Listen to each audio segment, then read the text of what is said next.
નમસ્કાર, આપ જોઈ રહ્યા છો સ્પાર્ક ટુડે ન્યૂઝ. વડોદરા શહેરના વાંજલપુરમાં આવેલ લક્ષ્મીનારાયણ ગાર્ડનમાં ગુજરાત રાજ્ય યોગ બોર્ડના યોગવીર બેબી બિલવાલ દ્વારા ધ્વજવંદનનો કાર્યક્રમ રાખવામાં આવ્યો. આ કાર્યક્રમમાં ધ્વજવંદનની સાથે સાથે દેશભક્તિના ગીતો પણ નૃત્ય પ્રદર્શન પણ કરવામાં આવ્યું. ઠેર ઠેર 15મી ઓગસ્ટને લઈને કાર્યક્રમ યોજાઈ રહ્યા છે, ત્યારે લક્ષ્મીનારાયણ ગાર્ડનમાં પણ કાર્યક્રમનું આયોજન કરવામાં આવ્યું હતું અને ખૂબ જ મોટી સંખ્યામાં યોગ કરવા આવતી બહેનો આ કાર્યક્રમમાં જોડાઈ હતી.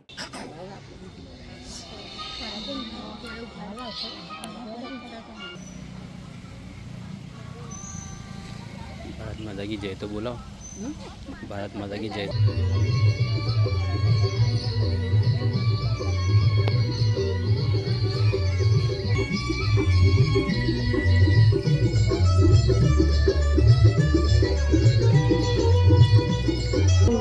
ये देश है वीर जवानों का, अलबेलों का, मस्तानों का, इस देश का यारो है, इस देश का यारो. मैं बेबी बिलवाल.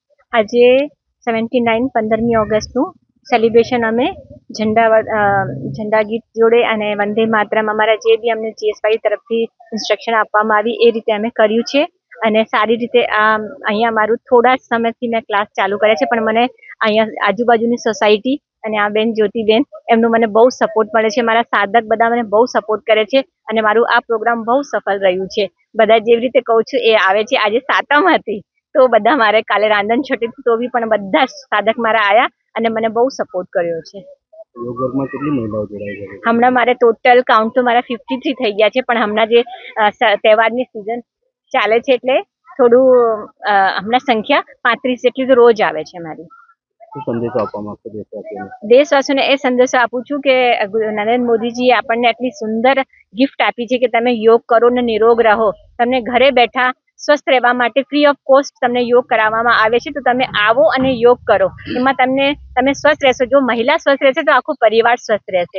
એટલે મને એ છે કે આમ પેલા મારું જે મોટો છે એ મારું જે સિનિયર સિટીઝન છે એમને છે ને જલ્દી કોઈ યોગા કરાવવા માંગતું નથી. એ મારું અંદરથી મેં કહું છું.